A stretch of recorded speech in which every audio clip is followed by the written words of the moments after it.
I see you've lost your mind, as well as your memory. That's right. Turn away from it. Ignore it like you always do. Do anything you have to, all in the name of righteous fatherhood. Personally, I can't believe there's anybody left in this town who buys it. Only Adam's witch of a lawyer and a clam-brained judge. What about my son, Thriller? What about your son? Let's talk about your son. How many child development experts do you think would recommend crucifying a small boy's mother?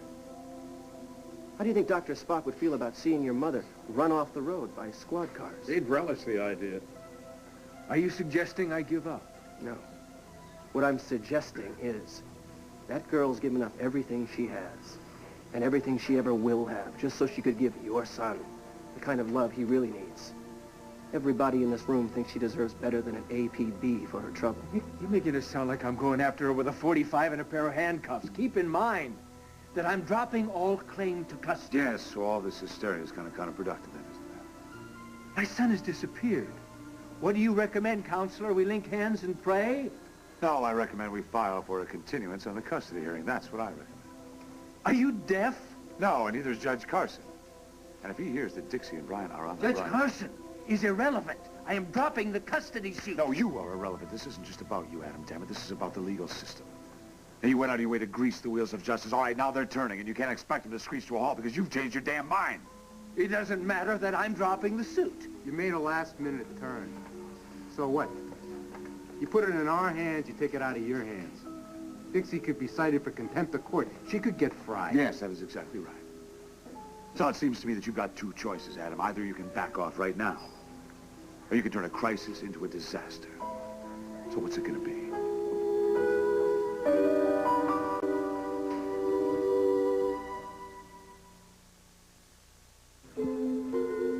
All right. I won't file any charges, any formal charges, although that was never my intention. And there will be no charges against Dixie. Good, Adam. That's a smart move. The first one you've made in a long time. Now, how do we find my son? We? Oh, I see. Now all of a sudden it's we.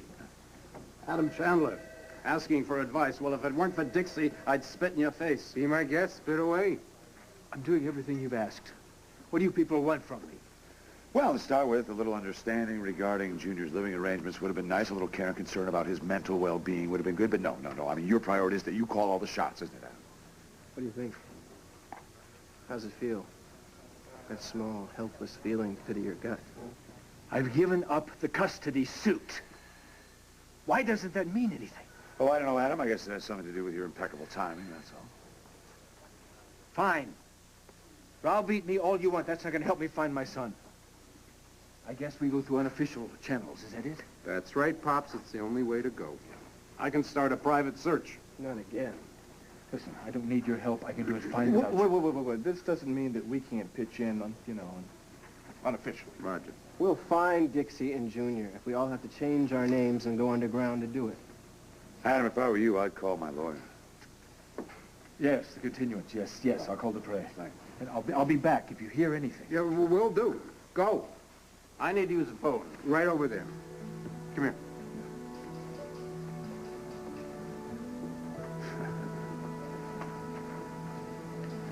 I don't care where you've been. It's been good to have you back. Thanks. Adam mentioned that you had some kind of memory problem. I can still recognize a friend when I see one. Good. Jack Montgomery. Friend Jack. That's all you have to remember right now, all right? We'll talk. We'll get all caught up when the dust settles here, all right? I'd like that. Yeah, me too. Ted? Is that really you? I'm sorry, your name's... Hey, forget the names. Put it there. Welcome home. Give me you. Okay, look.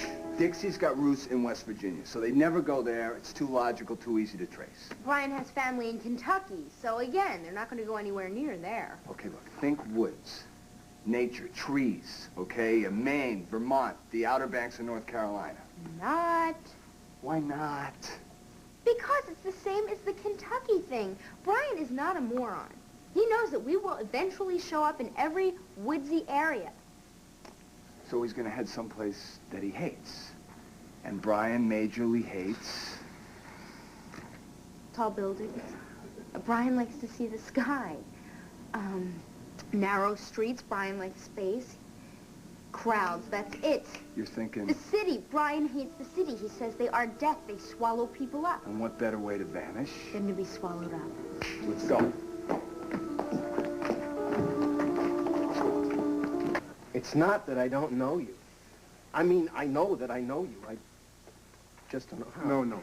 You'll know. You'll know. Someday you'll know over a plate of chili dogs, maybe. Huh? Look, that you are here. That's the main thing. Oh, man, this city's gonna jump when the news gets out. The whole city. Was that popular? With some people, yeah. Especially with these people.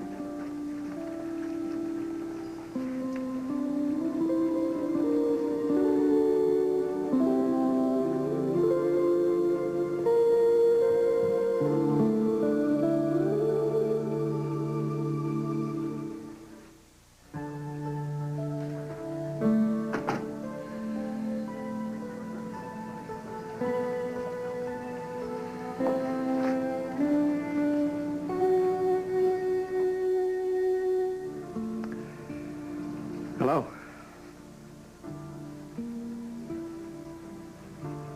Hello. It's very good to see you. We're so happy. I know this is all a little strange. But we understand. So much in one day, it must be overwhelming.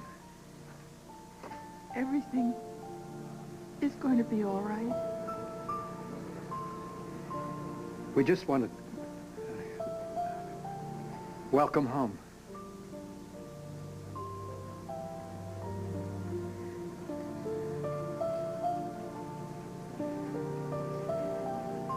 We had to see you, but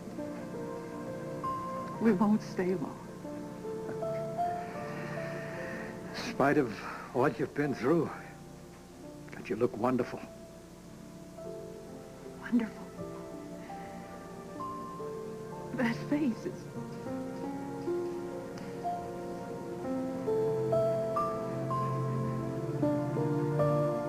You look pretty wonderful, too. Wow.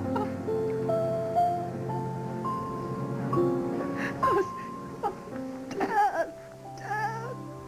Oh, darling, darling. Oh, my...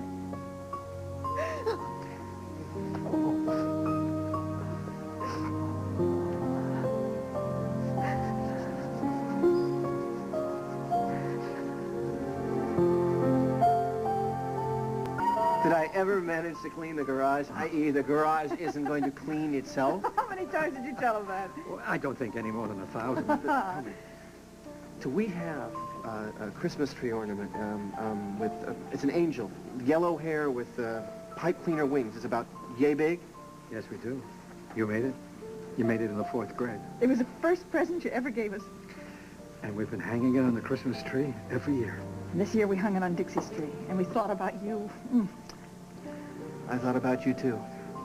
Maybe not your faces, but the feelings. They were always there. Always. As for my memory, I'm sure the rest will come back soon. Yeah. Oh, I tell you, I can't take my eyes off you. Oh, darling. Oh, that face. That dear, dear, beautiful face. Well, here's an itty-bitty little boy here wants to meet his big brother. Dad, say hello to Petey, kid. His name is Peter. Peter William Cortlandt. A brother? Isn't he beautiful, though?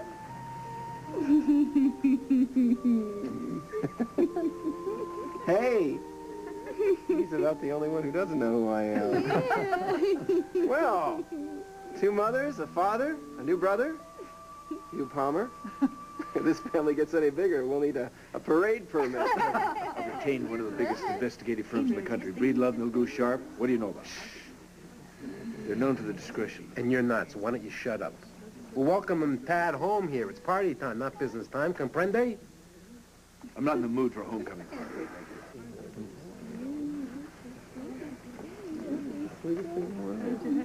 Tad!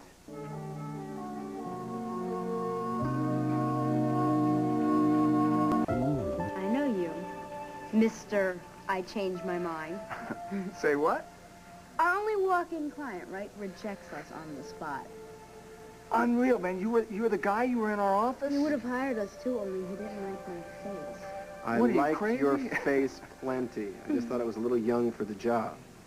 You know, I can't believe that I didn't put two and two together before because I met you once, like a couple of years ago. Could I interrupt this orgy of recognition just long enough to make a suggestion? You knew about this? You knew about this and you didn't say anything. Could we talk about Dixie? Fine. Fine, we'll talk about Dixie. We'll talk, you listen. Charlie, take it away. Yeah, we got a lead on Brian and Dixie.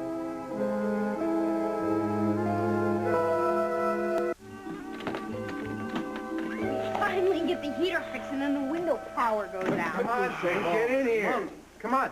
What's the lead on Brian and Dixie? Whatever it is, I'll handle it. I'll follow up on it. You drove her to run away. I'll bring Wait her a back. minute. Now, we moved this little party off police property so we could track Dixie as quickly and quietly as possible. So before we start wasting time arguing with each other, let's just let them tell what they found. That's our son, isn't he something?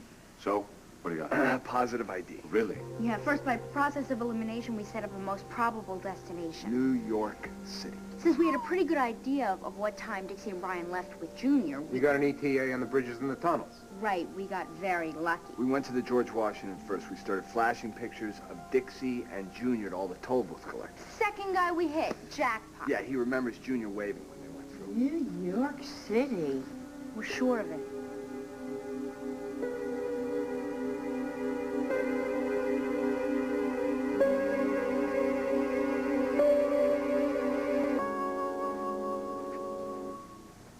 The toll booth collector made a positive ID.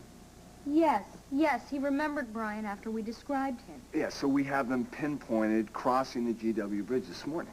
Where then they either went south into Manhattan or else I guess. Or north to New England, or upstate New York. Brian told me once that he hated big cities. He said they swallow you up, they make you disappear. Well, Manhattan Island alone is millions of people crammed into a few square miles. Exactly. All Brian and Dixie needs are aliases and enough cash to live on. They don't have enough to last over a week or two. Manhattan's expensive. Brian is a pauper. Dixie's put all of her money into this house. They have, well, over $10,000 in all of her jewelry. I gave it to her this morning. Yeah, Dixie came over with pictures for us, and when me and Junior were upstairs with the baby, Palmer found her. Yes, well, she was rummaging around in the safe. She said she wanted to cash in all of her jewelry so she could open up a trust fund for Junior. Said that she wanted to prove that she was a reliable parent. You gave her cash. I'd give her the shirt off my back if she asked for it. So she could run away? Hold it.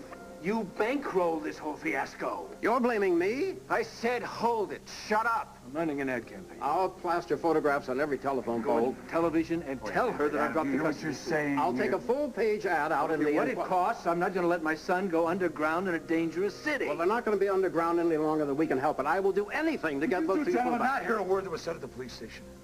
I'll tell you what let's do. I'll tell you what. Let's just rent a billboard, put it in front of Judge Carson's house, and just announce the fact that Dixie's in direct defiance of a court order. Why not? We don't have time for your legal mumbo-jumbo. Why don't We you need just action. let the man make his point? I believe you got the floor, Jack. Thank you. Look, I don't believe I have to remind anybody in this room that there is a custody case pending here, and that the responsibility of Adam Chandler Jr. still lays on the shoulders of this state. We are aware and of that that. Dixie, through some miscarriage of justice, was found to be an unfit mother, and temporary custody was given to Adam here. Temporary custody until his hearing next week. Meanwhile, the woman whose face you want to plaster on telephone posts and what was it, TV, has kidnapped her own child and has fled this jurisdiction. And if a whisper of this gets back to Judge Carson, there will be a warrant issued for her arrest so fast your heads will spin. I can go to Judge Carson and explain everything. Oh, Explain what, How Adam? you lied about what kind of mother she is? Yes. If I have to, yes. All right, let's just let him finish. He's making a federal case out of nothing. Oh, is that what I'm doing out? All right, Adam.